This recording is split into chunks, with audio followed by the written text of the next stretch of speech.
Hey what's up guys, this is me Lovejit Arora. स्वागत है आप सभी बच्चों का आज की इस क्लास के अंदर।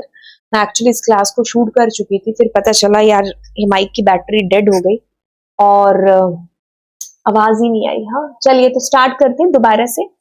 चलिए देखिए, ड्रॉप कमांड क्या कह रही है अपने आप में। ड्रॉप कमांड हमारी कह रही है, वैसे बता दूं कि ये लास्ट कमांड है डीडीएल की। इसकी पहले हमने सारी कमांड्स कर ली हैं, चाहे वो ऑल्टर हो चाहे वो क्रिएट हो, है ना। हम अब कर रहे हैं यहाँ पर ड्रॉप कमांड को। देखिए ड्रॉप कमांड एक ऐसी कमांड है जो कि कह दो कि भाई आपका जो मतलब टेबल है या फिर आपका जो डेटाबेस है उसको परमानेंटली डिलीट करने के लिए इसका बेसिकली यूज होता है। अगर आपने टेबल को डिलीट कर दिया ड्रॉप कमांड के थ्रू, तो टेबल और टेबल के अंदर का डेटा वैनिश, डिलीट परमानेंटली। और अगर आपने डेटाबेस को डिलीट कर दिया तो उसमें जितनी भी टेबल्स हैं, उन टेबल्स में जितना भी डेटा है सब डिलीट हो जाएगा। तो मतलब ये पूरी स्ट्रक्चर को ही रिमूव करने के लिए यूज में आती है आपकी ड्रॉप कमांड, राइट।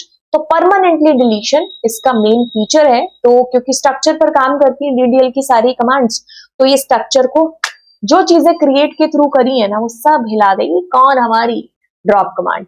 तो ये स्ट्रक्चर ही आपकी पूरी डिलीट हो जाएगी, तो डेटा तो फिर कहां बचेगा, है ना।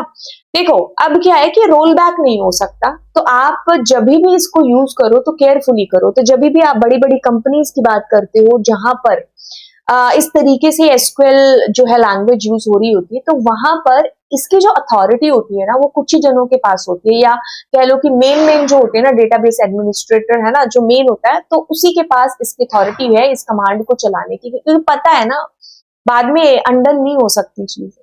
Once you have deleted your data is gone, तो मतलब गॉन, अब वो वापस नहीं आ सकता डेटा। तो जब भी इसको यूज करना है बड़े ही केयरफुली करना है। और बस ये है, क्योंकि आपका डिलीटेड डेटा वापस नहीं आ सकता, ठीक है।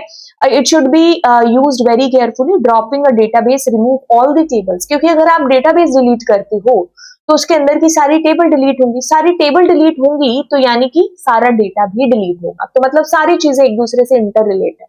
आपने घर उड़ाया तो घर के अंदर का सामान भी उड़ गया ऑटोमेटिकली, है ना। तो ये बात हुई। अच्छा, अब इसका सिंटेक्स क्या है। देखिए जब आप क्रिएट करते हैं किसी डेटाबेस को तो आप क्या लिखते हो, क्रिएट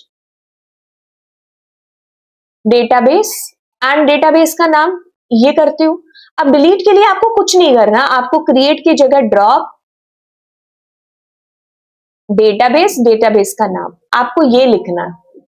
जब आप टेबल क्रिएट कर रहे थे तो क्या लिख रहे थे, क्रिएट टेबल, टेबल का नाम। अब ड्रॉप टेबल, टेबल का नाम, ठीक है। बस इतनी सी बात है जो आपको लिखनी है, बाकी तो और कुछ भी नहीं है। तो मैं इसको बताती हूँ। जैसे मान लीजिए हमारे पास ये काफी सारी लिस्ट आ रही है डेटाबेसेस के। So what I am doing, let's suppose कि मैंने कहा ड्रॉप डेटाबेस, अब मैंने कहा XYZ। तो अब देखो ये मेरा डेटाबेस डिलीट हो गया। जैसे मैं इसको देखूंगी XYZ is gone now, right. So ये मेरे डेटाबेस को डिलीट करने की कमांड है। अगर मुझे यहाँ पर टेबल डिलीट करनी होगी तो सबसे पहले मैं देखती यूज एंड मैं करती XYZ, ओके, है ना। तो अब मैं क्या कर रही हूँ, जैसे मैंने कहा शो टेबल्स, इसके अंदर एक ही गैजेट नाम की टेबल है मेरे पास बनी हुई। अब इसको डिलीट करने के लिए drop table gadget and that's it. अब अगर मैं ये करूंगी तो कहेगा ये एम्प्टी है, why the table is deleted, ठीक है। सो ये एक ऐसी कमांड है, ड्रॉप एक बार चल गई तो स्ट्रक्चर ही पूरी उड़ जाती है, तो डेटा तो फिर एग्जिस्ट करेगा ही नहीं, ठीक है। तो इसीलिए इसको बड़े केयरफुली यूज करना है। डिलीट और ड्रॉप में कंफ्यूज नहीं होना है। खैर हम उसकी बात करेंगे डिलीट और ड्रॉप की भी। डिलीट पढ़ने के बाद में मैं दोनों में डिफरेंस भी खैर बताऊंगी। एक डीएमएल की कमांड है, एक डीडीएल की कमांड है।